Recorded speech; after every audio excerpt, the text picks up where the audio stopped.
smirking at me. Creepy man from my hometown. I'm an 18F and just left school and my hometown early this year. This is quite a long story but I'll try to keep it as short as possible. Last year I came across a really creepy dude. I first saw this guy walking home from school one day and he was standing out in front of his gate. He stopped me to talk to me and the first thing he said was, "You're so tall, do you model?" and stuff like that, which I thought was creepy for a 60-year-old man to say to a 17-year-old in school uniform. It got worse from there and he told me how beautiful he thinks blonde women are. I'm blonde. He said these things while staring at me intensely. I was so uncomfortable and had to get out of there, so I told him my dad was waiting for me at home and had to go, and I walked away as soon as possible. His house was right at the turn off to my street and he could see my house from his driveway. As I walked to my house and opened the front door, he was watching from his driveway the whole time. A few days later I was walking home again and I got halfway down the road and saw him standing at his gate again.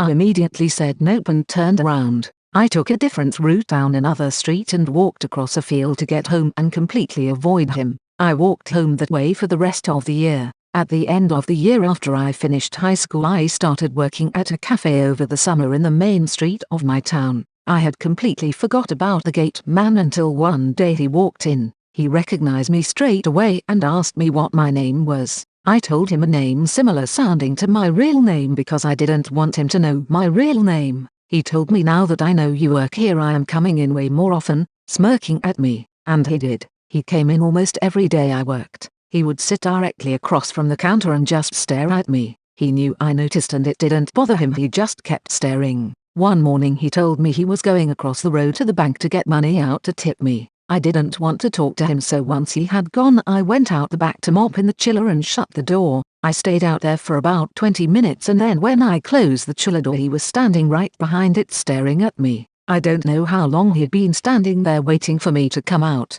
I started seeing him around town a lot and got paranoid he was following me. I was so creeped out and uncomfortable at this point, so I told my manager, who just laughed and thought it was funny. She never did anything about it. He started coming in when I wasn't working asking where I was. My co-workers would just say, "She's not working today, we don't know where she is." He eventually worked out my real name. I told my dad and my boyfriend about it and they told me if he comes in again to ring them. I made sure to look at his name when I scanned his vaccination pass in case anything happened. He came in again the next day and he said to me, "It's cool you're going to my beauty school name and moving to my city name next year. I'll be sad to see you go." The creepy fucking thing about this is I never told him I was going there and I never would. I asked my co-workers if they told him and they all swear they didn't. I don't know how he found that out. Looking back, I should have gone to the cops, but I was worried I didn't have enough evidence and they wouldn't believe me. I'm safe now and have moved away, but I'm so glad nothing happened to me. I only live 2 hours away though and I go back there to see my family often, so I'm scared I'll run into him. I hope I never see that man again. Late night scare. I was 18 at the time and my best friend and I had just gotten back to my place after a rave.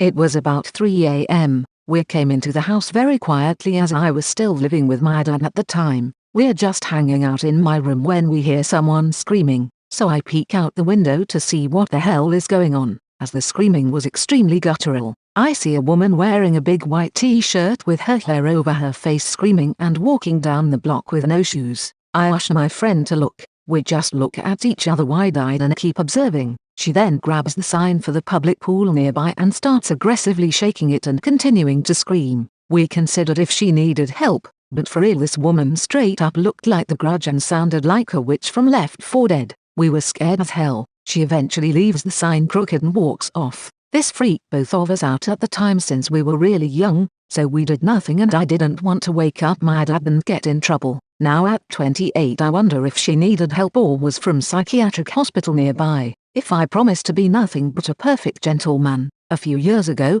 I was finishing up my masters. One night, before a particularly horrid evening class, a friend from school and I decided we would grab some ice cream beforehand to help us get through the class. I picked her up from her apartment and we went to a Colston just down the street from the building where our class was. It was a busy, albeit small, strip of shops. We got our ice cream and came out to sit in my car to eat it as there was nowhere to sit outside. As we are walking back to the car, we hear a man call out from behind us and say, "Excuse me," in a somewhat panicked voice. We turn around and it's a man in a suit. He's probably in his 40s. The suit doesn't look like it fits him very well. He has no backpack or laptop bag, and he looks panicked and harried, but clear-eyed and fully aware of his surroundings. He says, "Do you girls know where the train station is? I am supposed to catch this train in 20 minutes." We tell him, yes, the train station is about a 10 minutes walk from where we were, and gave him directions. Now,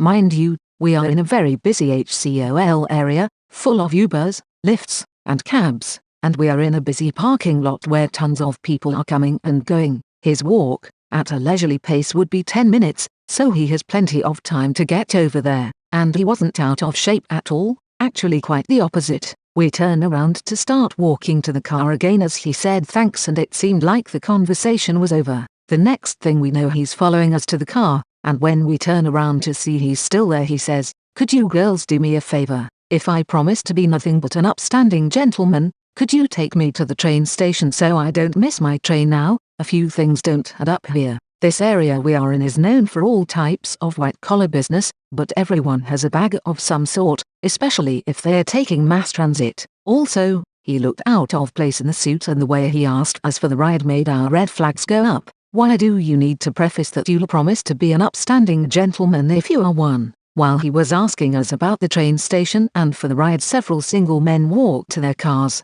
got in and left, including one of the cars next to ours where we were standing. Why didn't he approach one of them? The whole situation felt off. My friend and I were definitely on the same page, and unlucky for this guy, we are both master's students in forensic psychology, so we're about to go to a class where we talk about people, mostly men, luring, raping, torturing and killing people in attempts for us, the students, to better understand their psychological mindsets. So, even more so than the average person, we are going to have our guard up about strangers approaching us. We unsurprisingly told him that sorry we couldn't help, we had to get to class and that he could grab an Uber Lyft cab quickly or walk, and we hoped he'd make it. Instead of just saying thanks and walking off, he hung his head very dramatically in defeat and said, "I should have known. If you were my daughters, I wouldn't have wanted you to give me a ride," and walked off in the opposite direction of where we told him the train was. I often think about this whole scenario. Maybe he was just late,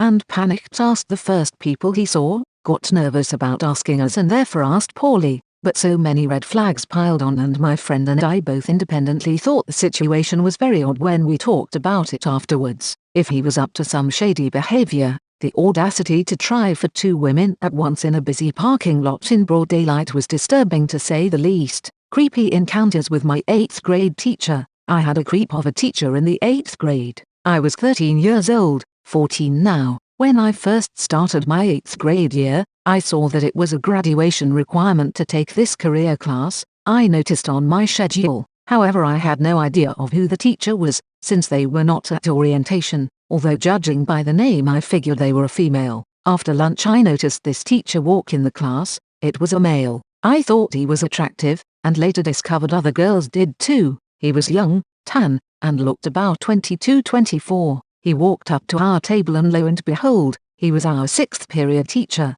As he went through the generic about me teacher stuff, I tried looking at him, but every time I did, we would lock eyes and I would quickly look away from embarrassment, nervousness. I have never been good at looking people in the eye, but this incident seemed strange to me, but I shrugged it off, thinking it was probably just because I found him attractive, as most young girls do. Soon after more incidents arose, too much to name, so I will only explain the most vivid important of them. In my school, there is a cover system, where teachers cover for other teachers on their breaks. When this one incident happened, my choir teacher was absent, so you know who subbed for our class. While I sat in my chair, I could just feel the man's eyes burning a hole in my back. It was so weird, but I pretended I did not notice. That class period felt as though it were 2 hours long, instead of 45 minutes. All I could do was sit quietly, until the class period was over. The next major incident took place the week before Christmas break. There was a breakfast party for good students,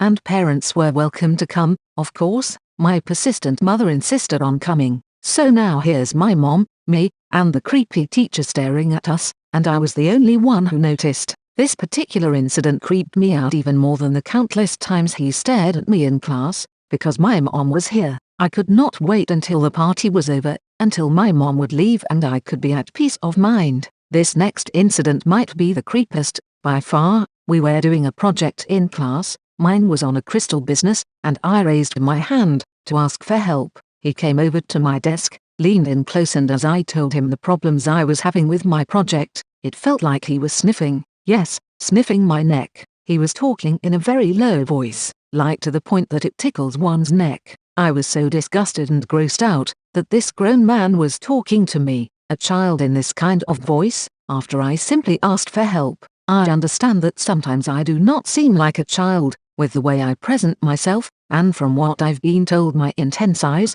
but this man knew better. It may even be the entire reason he became a teacher. After the day I vowed to avoid him as much as possible, I refused to be a victim of his sick intentions. Also, there are more stories I have about this man to tell, so there will possibly be an update of more stories. Something weird just happened. The other day I went to Target with my husband and my daughter. I went to go Halloween decor shopping, so when we got there I was eagerly walking to their seasonal section. My husband veered off into another aisle and I just continued walking by myself. A man came out of the aisle and kind of abruptly got my attention, waving around a spatula and saying, "Hey, I have a question for you." I said okay, and then he asked me, "What colors would you think a man should have in their kitchen? I've just got my first apartment and I'm not sure what to go with." He looks about 40 to me, so it struck me odd, but he seemed friendly enough, so I told him the black spatula he had in his hand seemed like a fine color. He then thanked me and introduced himself. I said it was nice meeting you, and he just stood there waiting for me to introduce myself.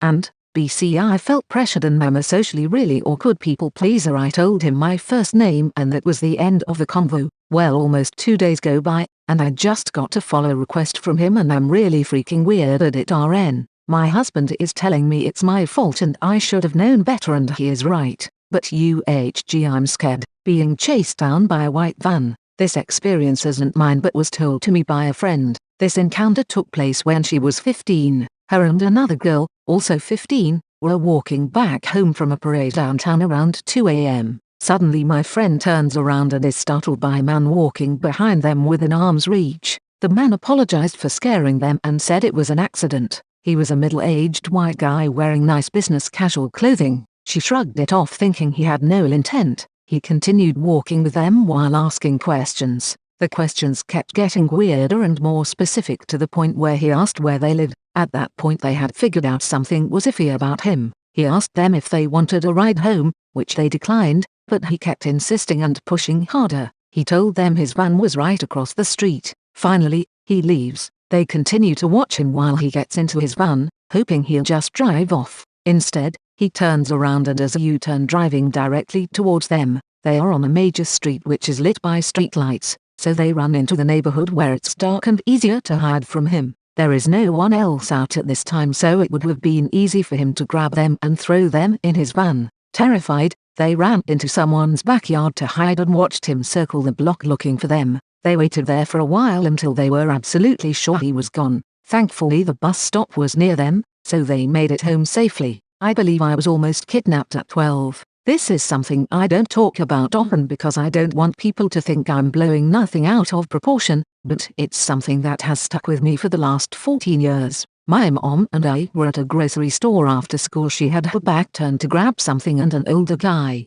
probably early mid-50s, saw me, locked eyes and made some pretty obscene sexual hand gestures towards me and started to motion for me to come to him. He wasn't far from us, maybe 20 feet or so. I started to cry and panic. I didn't know what to say to my mom, so we kept shopping for 10 minutes or so. He was down every aisle we were in. She noticed we left and my dad went down to the grocery store to try to find the dude. He didn't, and the management wouldn't let him see any security tapes anyway. Fast forward 2 hours later and I am at the movie theater with my friend and her parents. It's a busy Friday night, so the place is packed, and we see a movie that ended earlier than her parents' movie, so we are in the crowded lobby when I look across the room and lock eyes with the same man from the grocery store. He was sitting on a bench, eating popcorn and following me with his eyes. I told an employee, but they were some random teenager that told me to leave. Thankfully some couple there with their kids saw me visibly distressed and waited with me until my mom got there to get me. We called my dad and he said to drive around town in different places before going home in case he tried following us. I still wonder if he followed us from the grocery store,